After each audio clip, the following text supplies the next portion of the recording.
Now let's see some of the network layer design principles at this point.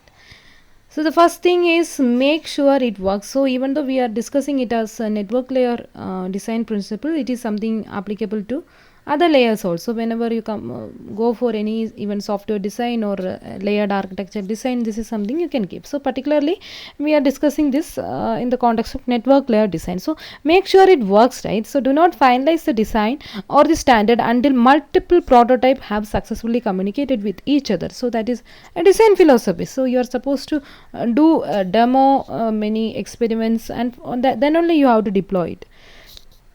Second thing, keep it simple, right? If a feature is not absolutely essential, leave it out, especially if the same effect can be achieved by combining other features. You don't have to add something complicated to the feature. You maybe try to achieve it with what we are already having. So like that, always try to have a very simple design. Of course, make clearer choices. If there are several ways of doing the same thing, choose one. Having two or more ways to do the same thing is looking for trouble in the sense. So if you have a choice, always fix which is best and proceed with it, and don't give alternatives, so that on the way it may give some confusion. So try to avoid it. Now exploit modularity. So a normal design principle, so this principle leads strictly to the idea of having protocol stacks, and of course that stack and layered architecture, and in a modular way the design should proceed, right? Each of whose layers is independent of all other ones. So in this way, if circumstances require one module or layer to be changed, that can be done without affecting the others. So expect a heterogeneity, of course. So different types of hardware, transmission facilities, and application will occur on any large networks. To handle them, the network design must be simple, general, and flexible to all this. The sixth principle, the avoid static options and parameters. There were many, and the top 10 were discussed in your textbooks. That is something I also listed. Avoid static options and parameters. So parameters like which are unavoidable, you are supposed to keep, for example, maximum packet size and all. It is best to have the sender and the receiver negotiate a value rather than defining a fixed choice. But defining fixed choice we can proceed, but on the way if you want to change and all, that is not a good design. So always try to have some kind of negotiation between the sender and the receiver. This is something you can see in TCP nicely. It is implemented, and with that negotiation TCP will decide the maximum data that the receiver can handle. Accordingly only it will communicate further. But otherwise if we are fixing it like okay, that is fine, but it may cause some problem in future.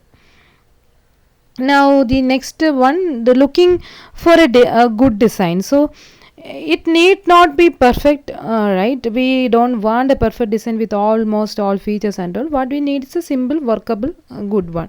So often the designers have a good design, but it cannot handle as some weird special cases. Okay, we can leave it, right? So rather than messing up the design, the designer should go with the good design and put the burden of working around that special cases on the pupil with strange requirement. Yeah. So be strict when sending and tolerant when receiving. In the sense, in other words, send only the packets that rigorously comply with the standards. So we are following some standards. So whenever the sender is sending, we should rigorously try to comply with the standards. But you can't expect everyone else is doing so. So with that incoming packet, don't expect anything like that.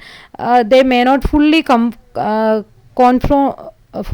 and try to deal with them. So they may not comply with the standards, so that time you are supposed to deal with them. So think apps about the scalability. So ninth one, if the system is to handle, one second.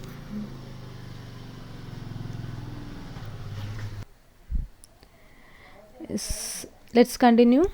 So think about scalability. If the system is to handle millions of hosts and billions of users effectively, no centralized database of any kind are tolerable, and load must be spread as evenly as possible over the available resources. So always a good design should consider the scalability aspect, and things like centralized databases, those things you have to avoid us. So consider the performance and cost. Of course, if a network has poor performance or outrageous cost, nobody will use it.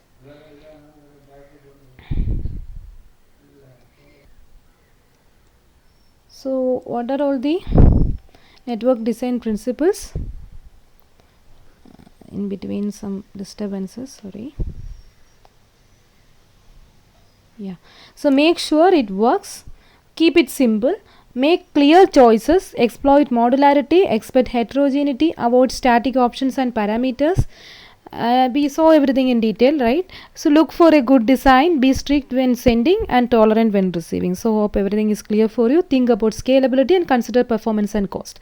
So with that, if you look at the internet's network layer, particularly what we are having now, in the network layer, the internet can be viewed as a collection of networks called autonomous systems, something we already seen.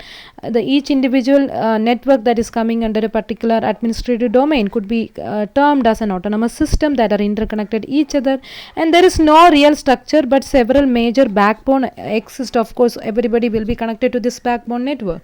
So these are constructed, of course, from very high bandwidth lines and fast routers. About the backbone network, so the biggest of these backbone to which everyone else connects to each the rest of the internet is what we call as a tier 1 network. So that is the strongest backbone is what we are having. Now attached to the backbones are the internet service providers that provide internet access to home and businesses, and so this ISPs will be attached to the backbone. Of course, data centers will be attached, and the colocation facilities full of server machines, and of course the regional or the mid-level networks will be connected to ISP. The data centers, if you see, so much of the content that is sent over the internet, the data will be kept in that. Attached to the regional network are the more internet service providers, LANs at many universities and companies, and other edge networks, of course.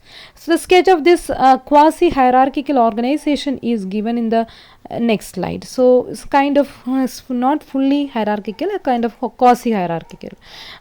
Fully in the sense there should be a single centralized root. That view is coming to your mind, right? So this is somewhat decentralized and hierarchical, so that is why the name quasi hierarchical. So something like this. Here you can see the US backbone, the least transatlantic lines were coming. There is a mobile network, so some WiMAX connectivity to this device, the national network, the particular company network, the routers in between, the cable connection, the home network, the regional network. Everybody is connected to the backbone, which could be the US backbone or some least transatlantic lines or some Asia Pacific backbone. Like that, the connectivity will happen in an all around way. So this is a big picture of the so-called internet. So if you look at the core protocol of the network layer, that is nothing but our IP. So just an introduction to the IP protocol, and of course that protocol header, everything we already seen, right? Sorry, we are going to see, yeah. Following this, we will see that IP protocol in detail. So the glue that holds the whole internet together is the network layer protocol, that is the IP protocol. So somewhere I am saying you like the protocol is already seen, and also because I parallelly prepared its video, so that is not in this flow, that is something different. So you can watch it in your own convenience, and you can link the terms, okay, if you feel like it's something different for you. So okay, yeah, IP we will handle differently. So the glue that holds the whole internet together is the network layer protocol, that is the internet protocols. Unlike most older network layer protocol, IP was designed from beginning with internet networking in mind. We already seen what are all the different challenges we are facing when it comes to internet networking, including that tunneling aspects, routing aspects, the fragmentation, many difficulties we seen, right? So with keeping all those things in mind, the IP protocol is actually developed. So a good way to think of the network layer is this: its job is to provide best effort delivery. So that is something important. So we try our best without any guarantee, right? So way to transport packets from source to destination without regard to whether these machines are on the same network or whether there are other networks in between. So that is what we are trying to achieve. The communication, the network works as follows: the transport layer, that is layer above network layer, so that takes the data streams from the application layer, of course, and it will be breaking them into something that the IP can handle. So in theory, we have a maximum size of the IP protocol to be 64 kilobyte. That is 64 kilobyte means what? The 2 power 6 into 2 power 10 kilo is 2 per ton, so that is around 2 power 16 bytes, 64 kilobytes. So this is the maximum size of an IP packet. That header itself says the 16 bits to be the packet length field, right? So but in practice, there it will be some 1500 byte only, because right now we have the dominant ethernet frame, ethernet network everywhere. So if we are sending something bigger than that, definitely on the way you are supposed to do that fragmentation under. So by that path maximum transition unit, it will be easily calculated, or maybe some other value, if some other network exists on the way, right? So IP routers forward each packet through the internet along a path from one router to the next until the destination is reached. At the destination, the network layer hand over the data to the transport layer, which gives it to the receiving process at the destination. So when all the pieces finally get to the destination machine, they are reassembled back by the network layer into the original datagram. This datagram is then handed over to the higher layer. So that reassembly, everything is done, if that is the case.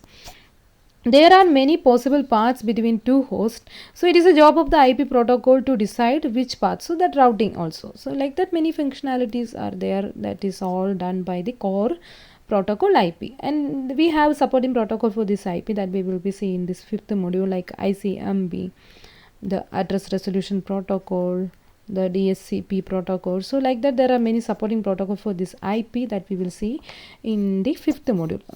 Yeah, that's all. Thanks for watching. And following this, we have this IP protocol. So I prepared some videos independently for that. You can refer it. If time allows, I will be continuing this pattern for that IP also. So for the time being, I'll be sharing those already prepared videos for you for covering the IPv4, the header structure, then addressing part, IPv4 addressing, subnetting, classless, classful addressing. For covering those concepts, something which I already prepared will be shared. And if we have time, the same pattern of videos we could prepare, maybe after covering all other modules. Yeah, thanks for watching.